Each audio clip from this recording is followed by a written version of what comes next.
Hi, welcome to Richard Gabili YouTube channel, and for today's tutorial, I will be teaching you on how to adjust hold duration and switch stabilization on iPhone X. But first, kindly subscribe to this channel and don't forget to hit the subscribe button and the bell to notify you for the new updates.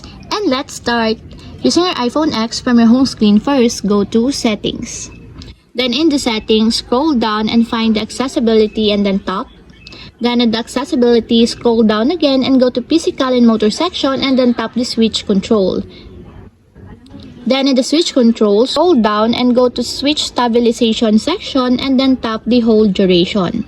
Then in this part in the hold duration, as you can see, you can now adjust here the hold duration time per second. If you want to increase the time per second, just tap the positive sign located on the right side, just like this.